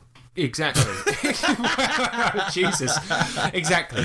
But we're going to give points for originality. You know, it doesn't matter if you're good at drawing or bad at drawing, but send your artworks into tabletoptwats@gmail.com, and the winner will win this book. We will send this to anywhere in the world. So there we go. Submission date needs to be done by when? When should we give them? We'll give them a month. Yeah, let's give 'em a month. From the release of this episode. Yeah, you got a Yep, month. you got 1 month from the release date of this episode. In addition to that, actually no, there was one country I won't send this to. Where? Romania. Oh, yeah. Yeah, Okay, fair enough. I'm not going to explain that. I'll leave that there. All right, I'm going to leave that there. All right, because Gonna get a load of angry got some history with that place. All right. Me or Romania fell out. Yeah, I got some dealings with the mafia. All right, I'm just going to leave it there. So please do send your amazing drawings in. We can't wait to see them. Tabletoptwats@gmail.com. Yep, send them over and we will have a little look at them, and you've got a month to do so. Video game gazebo. It's a segment that we rarely do, cause it's the video game gazebo. Let's talk about some video games too. Video game gazebo. It's a segment that we rarely do, cause it's the video game gazebo. RPG related games only. Welcome, guys. This is the segment that we do so infrequently that I forgot it even existed. But this is the video game gazebo. Ooh. Yeah, I mean, I'll be really fucking quick with this one, guys, because we got fucking, we're talking about Planescape fucking Torment. Oh, yeah. Planescape. Ah, yeah. Computer game, is it? Yeah, it's a fucking, I can't even fucking find a fucking game. Trying to fucking find it. It's on my fucking shelf. Have you put it somewhere for safe fucking I knocked the fucking microphone, didn't I? I can't fucking find the fucking game. My name's Alan Rickman, and I'm No, wait. My name's also Alan Rickman. No, I'm the real Alan Rickman. No, wait, I'm Alan Rickman.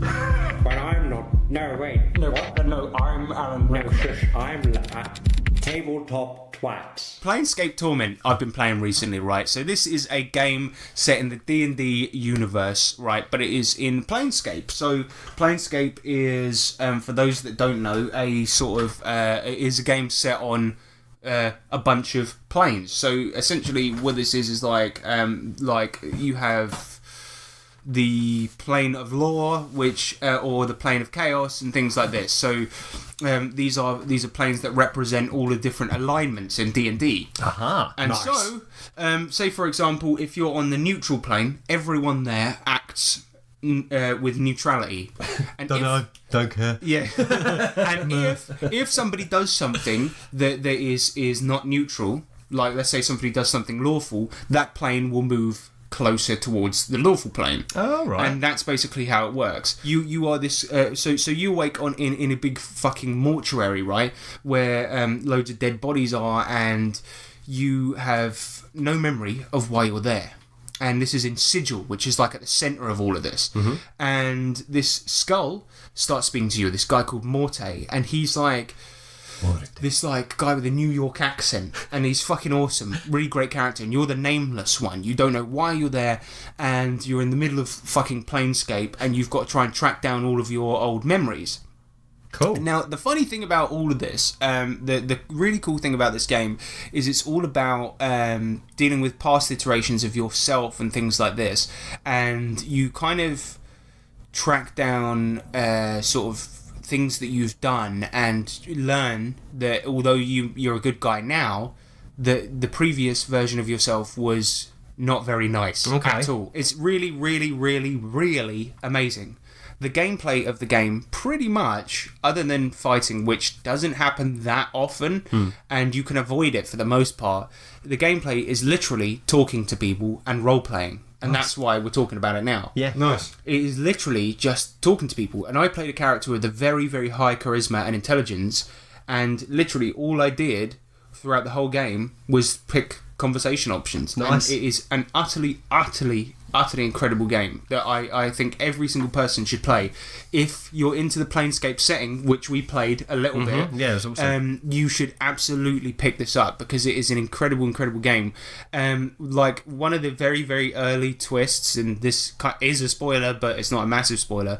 One of the very, very early twists in the game is that at some point you go and get you get more of the tattoos on your body. These tattoos have like all these instructions on them, and you go and get them reinterpreted. And one of them says, even though this guy has been immensely, immensely helpful to you, it says, don't trust the skull. And the skull has been like your mate this whole time, Morte. And the funny thing is that you tattooed that upon yourself. So it's like, okay, it says don't trust the skull, but you know the skull has been helpful to you. And also you know that your past self was a prick. Yeah. So it's do you trust the fact that it says don't trust the skull when you know that your past self was a bellend? Or do you... That makes it difficult, doesn't it? And it's I like that, it's like that conflict of yourself. the whole game is typified by moments like that, and it's just this amazing thing set in one of the deepest settings, and it's probably one of the best video game stories ever told. And all it is talking to people and all these really, really interesting characters. So yeah, if you want a game that's proper role playing and just playing this fucking strange character, and because my character was not a fighter, pretty much every important encounter in the game, I just ran past them. Nice. So it was literally what you guys do in Foreign Beggars. Yeah, There was this really amazing bit where you have to go to this underground area, and there's these sort of there's like a legion of undead people that are living in this sewer, worshipping like this guy who's been dead for like 100 years or something. And literally, I really wound all of them up by accident. And there's a point where you have to go and get one of their skulls. Yeah. And so I had to kill one of them. But there was about 50 of them in my way, and I'd pissed them all off. And I was like, oh, fucking hell, I have to go down there again. And so I went down there and had to kill one of them, and all I did was run past everyone, just stab the person whose skull I needed, and then run back past everyone else. So I was just like, all right, me again. And then ran back past again. I was like, fucking hell. But the cool thing is that because your character basically, it's written into the story that he can die over and over again, and you just wake up at the nearest spawn point kind of thing. It's usually the mortuary or somebody's house or something like this. He just dies all the time, and you'll basically wake up and he's like, oh, my head hurts, or something like this. Nice. It's kind of cool. So a lot of times what I would do is I would try to run past, get killed, die, wake up nearby, and he'd be like, oh, that one really hurt, and then he'd just run back past again. Here we go again. But it's a really great game. like it. An incredible story. So I'd recommend anyone with a PC check it out. A lot of people I heard say that the controls are very janky and find it difficult to get into. But yeah, if you have any interest in Planescape and want to play a really deep story, that it's basically the best way to play a game of D&D without a DM. Play this fucking game. Sweet. Nice. Check that out. In the future, you will be able to send a letter from anywhere on the planet. This is the future. This is the Electro Letter. So this is the Electro Letters, where we interpret your emails from around the internet. Yes. And the first one comes in, From absolutely gigantic Jeffrey. and that name will make sense in a minute. He says, twats, kindly don't use my name or email address on this email. So that's a name I've made up. Feel free to make one up. Some of my group mates listen to the podcast, and I'd like advice without having to air out dirty laundry in a public place. Ooh, saucy. We got a saucy email. Have any of you ever suffered from group fatigue or role-playing fatigue, where part of you enjoys gaming and wants to keep playing, but when you're actually playing the game, it feels exhausting? I've been having issues with this, where everyone I'm playing with is a very close friend, and most of them seem to be having a great time, but I'm not really having fun. I'm at the point where I'm thinking of trying to find a different group because I'm just not enjoying playing with my group anymore. Part of this might be that my group recently went from 4 people to 7. Wow. And part of it might be that I just don't have the stamina to sit through the 10 to 14 hour sessions that our GM runs. What? Also, our campaigns can last as long as 2 years, playing every other week. What? How do you manage fatigue, either with your group like this or through getting through a game that you aren't enjoying? Thanks for keeping up the content. It's always a pleasure to listen to your episodes. Twats is love. Twats is life. Oh, I like Love that ending. That's nice. You signed that off perfectly. I read this when it came into the inbox. And That's it's just very like, nice. We might have to pinch that as a tagline. Yeah, man. You know what? I think I've definitely... I don't think I've had fatigue where I've not enjoyed playing with you guys. Yeah. Which I'm only saying that because you're here, obviously. But no, the thing is, I've never really had that because... the thing about it is that I've definitely had fatigue where I've had too much on my plate, because there was a time where I was GMing the Kings of Convenience over on the Wild Die, GMing the Foreign Beggars game, GMing Solomon Kane as well, and also going to Owen's group as well. So I had 4. There were times where I had 4 games in a week going on. And the playtest. Oh yeah, and Wise Guys as well. So yeah, some weeks I had 5 games a week going on. Yeah. And I was just like, when it came to trying to do my Solomon Kane game and drawing all the maps, I was like, I'm dying. Yeah, I bet. Oh man. Yeah, and it was just ridiculous. And like with the fatigue, I mean, as for how I manage it, I was just like, well, I've got to do it, mate. And that was literally it. And that's the annoying But thing. that's different though, isn't it? Because he's part of the game, yeah, and he's a player. I don't know. Obviously, it's how you do it, right? So every couple of weeks, you meet up for an entire day session, because that's what you do, 10 to 14 hours. Yeah? 14. I think that's the problem, right? Yeah, there. I was going to Playing say too long. Just why don't you shorten the sessions and then just make them more frequent?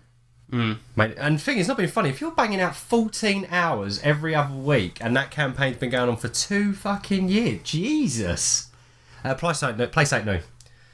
as well. Yeah, something new. 14 hours of sand campaign for 2 years. I think Why that would don't drive you? me a bit crazy. If you're still going to meet up and role play for a day, right? Stop the one session and break it into two. Yeah. And then have 2 simultaneous sessions on 2 different systems. Yeah, but then if he's not the one running it and it's at a mate's house, then it's not Up to as that guy, easy innit? as doing that, Yeah. because it's up to Okay, the. suggest it. Well, it's a tough Yeah. one because obviously if there's nothing wrong with the group dynamic and obviously he gets on really well with his mates and the group is a close bunch of friends, then, you know, there's no reason why they can't have an open discussion, but it might be that the rest of the party are loving it, but which is a shame because maybe it's not a good fit anymore, but yeah, I mean the easiest advice would be shorten the games.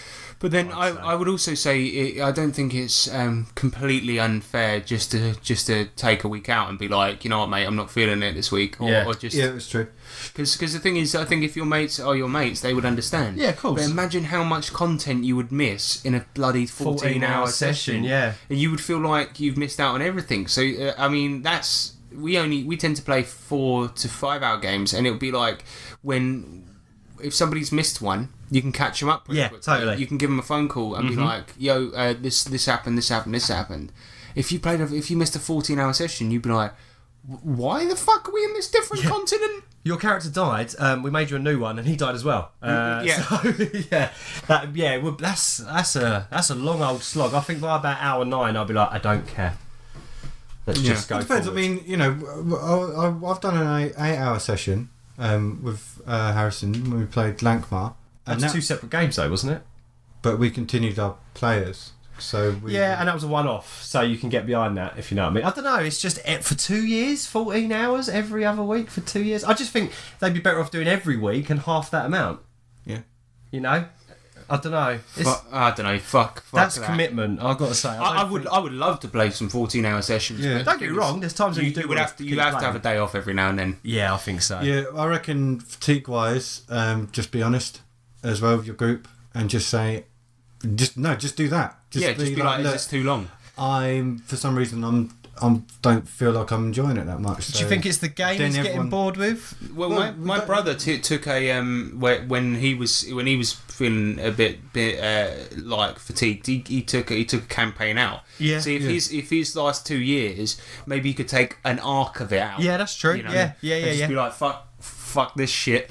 I'll see you guys in the next country. See you guys in the next country. I'm bouncing, motherfuckers. Yeah, exactly. And maybe speak to the DM and be like, you know what? Can my character be out of this until a point where, like, for a couple of months, and then come back maybe when there's like a decent story point, and then your GM will usually be like, you know what? Actually, here's.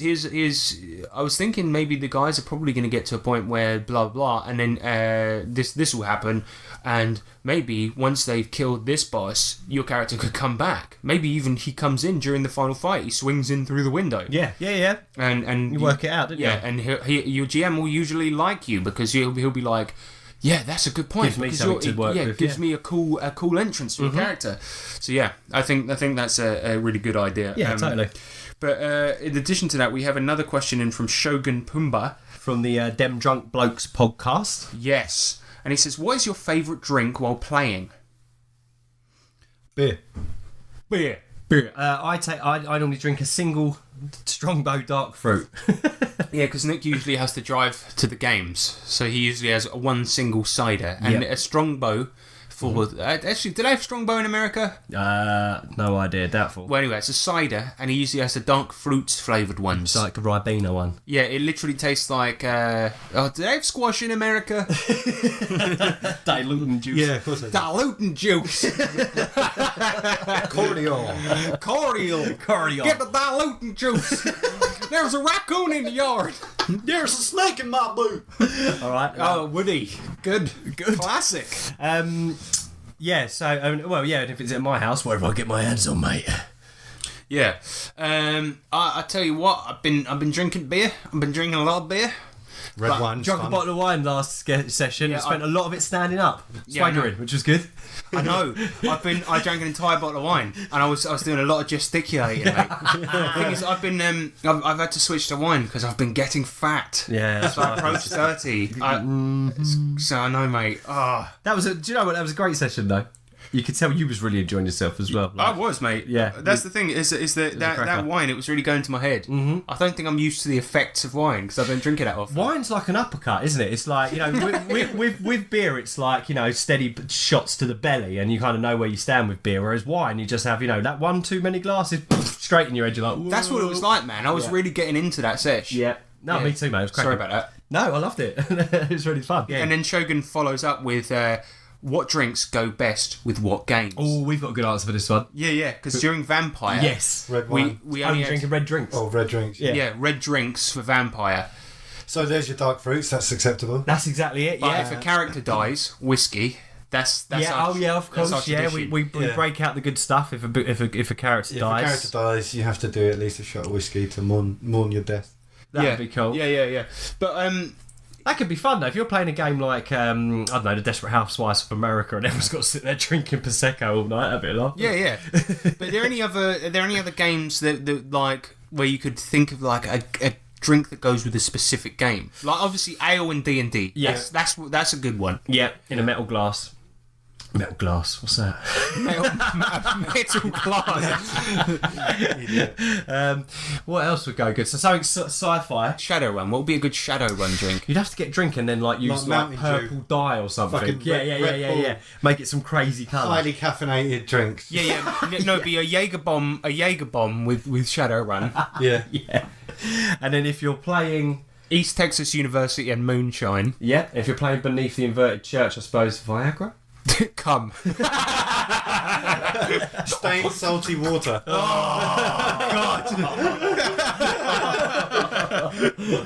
So the final question comes in from Jason Connolly. He's back, yes, Jason.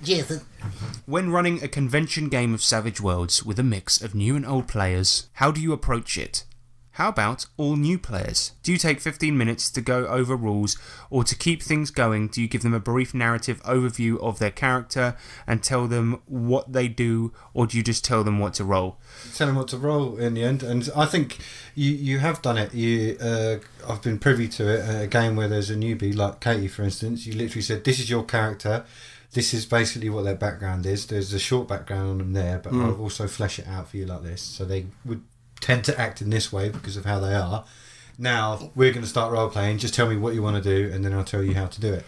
Yeah, and often one thing that I will do is the way I'll just have a quick description as well, and just say, okay, read your backstory very quickly, or just skim read it, and pay attention to your hindrances. Yeah. And in addition to this, I will say, okay, your attributes are what your character is, and your skills are what they can do. Mm-hmm. And then that's a really easy way of just describing it to new players. Looking at it, yeah. And then just to go like over dice mechanics really quickly, I'll just say to new players, okay, because Savage Worlds is really easy like this, you can just say, okay, this tells you the number of sides of what you need to roll. Yep. And that's it. And then you just say, and always roll a d6 with it. Yeah, and that's it. That's why Savage Worlds is so good for cons, because that's about it. That's all you need to know. It's as quick as that to describe it to a new player, and then I'm like, all right, let's begin. Boom. Yeah, I think so. Yeah, so really easy.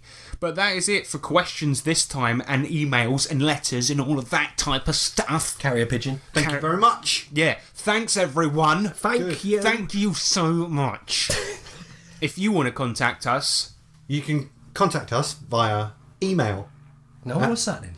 It's email. Oh. And it's tabletoptwats@gmail.com. Indeed. yeah, or you can get on Twitter where we're at Tabletop Twats. Or if Facebook's your thing, Yeah, then, go on there, mate. go over there. That's Tabletop T. But of course, we don't have any money. So give us money. if you give us money, if you like, go over to patreon.com/tabletop twats. And if you like the show, then please do sing us a buck. If you don't like a show, then give that money to somebody else more deserving. Yeah. Or if you don't like the show, then why are you listening? Yeah, if you don't like the show, how have you got this far into it? Yeah, What's wrong with you? You're a Episode madman. 36, you still hate the show. Yeah, you still listening. I don't honestly seek help. It's because you like us, really. Yeah. And don't forget, Nerds International Community on G+. Yeah. Find us there.